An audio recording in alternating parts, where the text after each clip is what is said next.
Literally the only books from this unhauled, all of these books, look at them, I've read all of these. Hello, it is take two because I started filming and I was 15 minutes into talking. First of all, I ran out of things to say because I forgot what half of the series is about, and second of all, I had the AC on, so we are turning the AC off. We're going to struggle and we're going to talk about the Shatter Me series by tahereh mafi.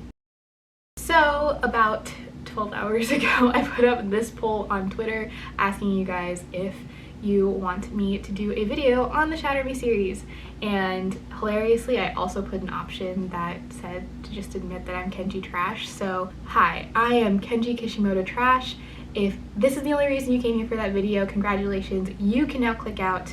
I'm trash, let's move on. We're going to talk about the Shatter Me series today. If you didn't know, the Shatter Me series by tahereh mafi is a YA dystopian fiction series that follows a 17-year-old Juliet who at the very beginning of the series has a lethal touch, meaning anyone who comes into contact with her will die, which is so fun. This concept has been adopted throughout many YA and adult fantasies and TV shows and blah blah blah. It is kind of cool in this adaptation, except that it kind of goes away, but we'll talk about that later. The Shatter Me series is kind of infamous, not because it's terrible or it's problematic, but because the writing in the original editions was not very good. Most probably popular or a well-known sentence from Shatter Me in the original book is, "His small smile was the size of Jupiter." But I think all of those little weird idiosyncrasies got edited out in the later editions. So as a bit of backstory, earlier this year in January, I went to one of my local bookstores and someone had unhauled their entire collection of Shatter Me books, and thus resulting in me having read all of these books by September. I kid you not, literally I only bought these books. The rest of these books were sitting on a shelf together and they were $2 each, so I picked them up and decided to see what all the fuss was about. Okay. There are some things to be said about this series, but the fun part is that I've read this series so that you don't have to. So if you would like to find out more about this series, press on. There will be spoilers. I will let you know when the spoilers start. I recently finished all of these. I finished all 6 books and I read about 3 novellas, so the one at the end of Shatter Me and then Kenji's 2 novellas in Find Me. And I'm going not to go through every single book and summarize them for you, mostly because I legitimately do not remember what happened in books 2 through 4. So yeah, we're just gonna go over where Shatter Me starts and where it ends and how it is simply just a clusterfuck, but it's an entertaining clusterfuck. So some disclaimers. I have talked about the series before and I said it's just generally not good, which is not to say that it's problematic or it's bad. It's just a YA dystopian fantasy that was published in, I believe the first book was published in 2011, so it follows the general tropes of that time. It's very fatalistic, it's very chosen one, and tahereh mafi went really dramatic with the writing. In that sense, the series is not for me. However, because I went into it knowing that it wasn't for me and that I could at least derive some entertainment from it, I did. Hi, it's Editing Mari. I'm just popping back in to also remind you guys that tahereh mafi wrote one of my favorite books of all time, so she's still one of my favorite authors despite Shatter Me not being her greatest works. My other warning would also be to look up trigger warnings in advance if you do want to pick up the series. It gets really violent at some points. I don't know if that violence is really justified.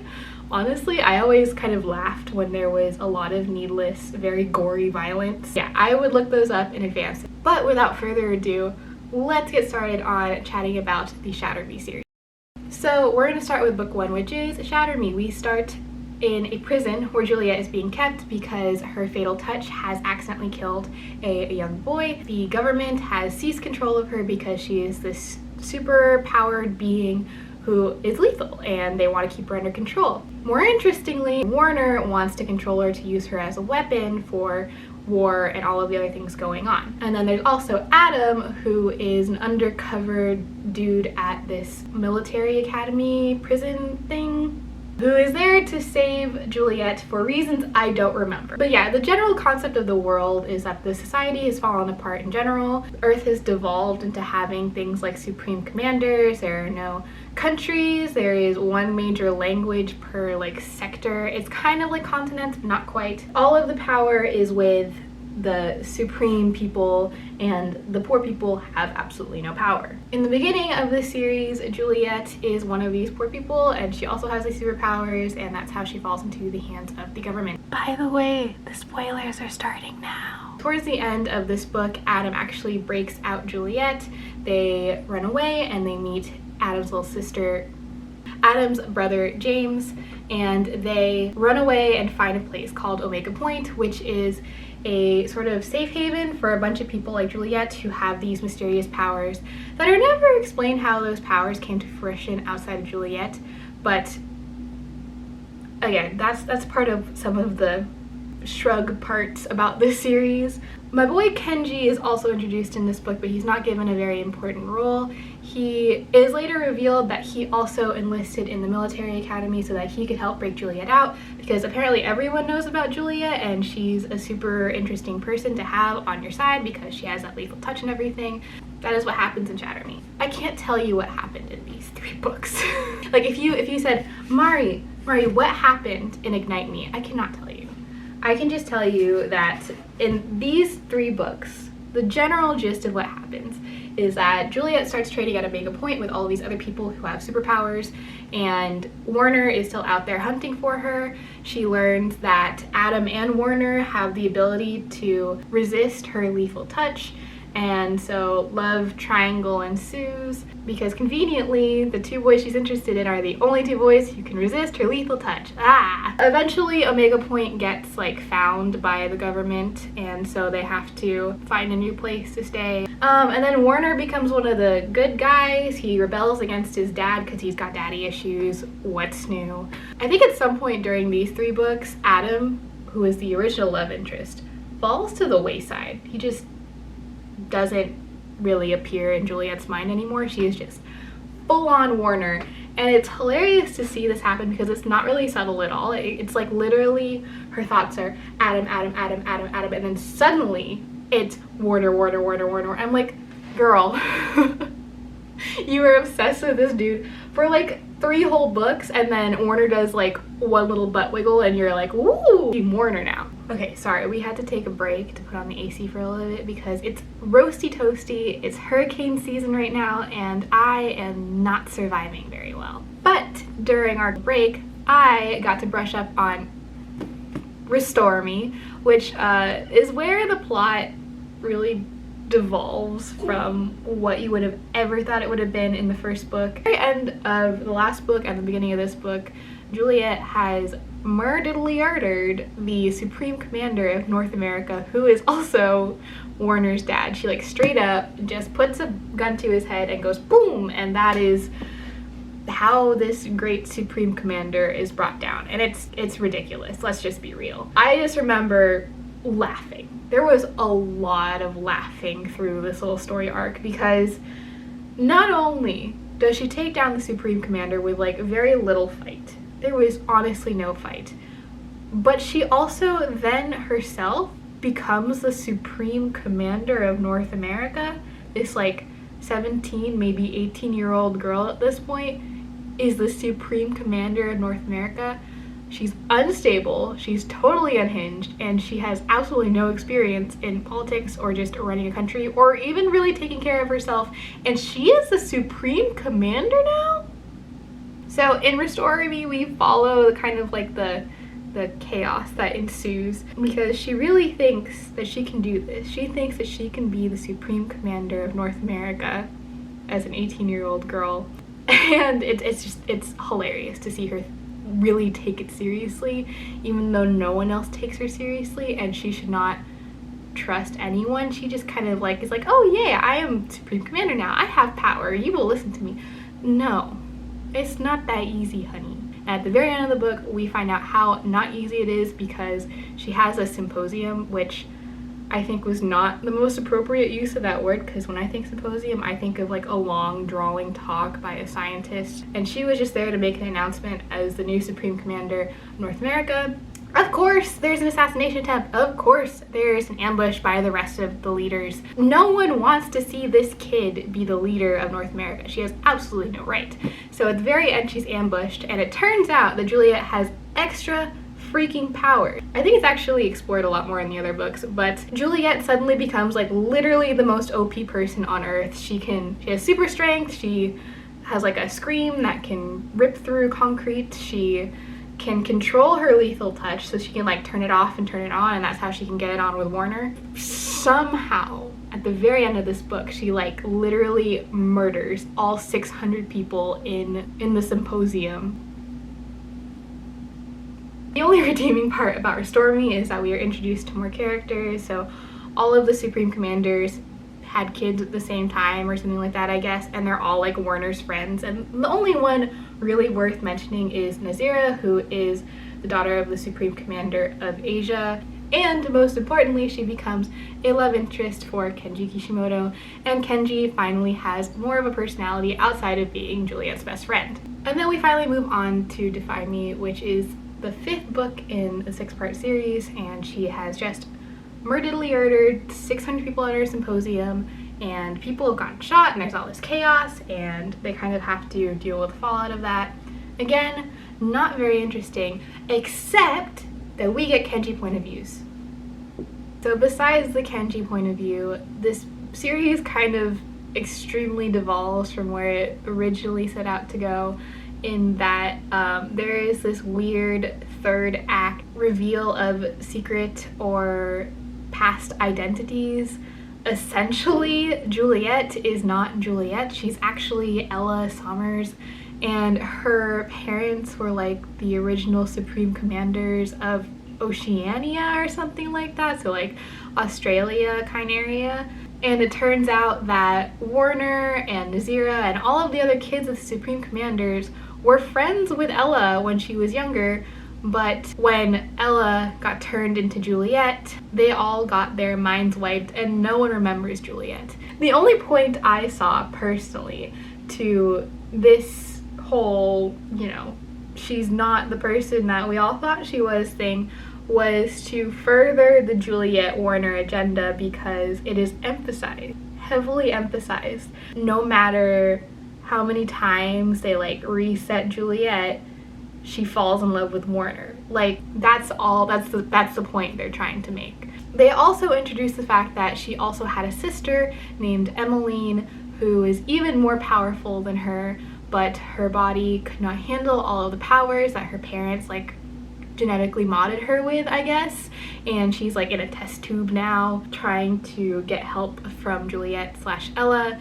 to escape or survive or something. I don't know. One thing that I kept thinking was like, what was the point of having Ella and Emmeline? I don't remember if it's ever explored or explained, but I think they have similar powers, and sometimes Ella is like a foil to Emmeline, where like she can balance out Emmeline in case Emmeline gets too crazy overpowered. There's Ella to bring her down.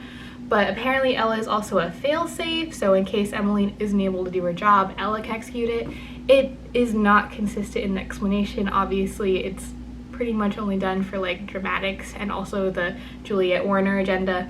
Yeah, this is where the series really falls apart. I personally think that it should have ended somehow at Defy Me, but unfortunately it went on one more book. I genuinely, like, for my rating scale, I put all of the other books in this series under my liked column, but this I gave a 0 because I was just so upset with the way that this series ended. Again, we have the Kenji point of views, so I am very happy with that. Kenji point of views are vastly more entertaining and funny and just more relevant to the story plot most of the time. It's less of Juliet's like internal drivel and more of Kenji actually describing what the hell is going on. But in Imagine Me, Juliet has essentially been, or Ella has been kidnapped by her parents, and she's been brainwashed to be Warner's dad's Warner's dad isn't dead, by the way. Warner's dad's like weapon again. She doesn't have any memories of like breaking out of prison or a mega point or anything. She has been reset again, and she thinks that she is simply just a weapon for Warner's dad. And that is literally how she spends all of the last book. And the rest of the cast is putting all of their effort into finding her because she's been kidnapped and taken away. And I was just very disappointed. There was some fun like Kenji Warner rapport that happened in this book, but otherwise I was just very disappointed with it, which is like saying a lot because I never expected to enjoy this series in the capacity that I did. The fact that I enjoyed it enough to be disappointed by the last book is really saying something. The series ends on a sort of flat and unrelated note, honestly, in my opinion, and I think that is the most disappointing thing about the Shatter Me series.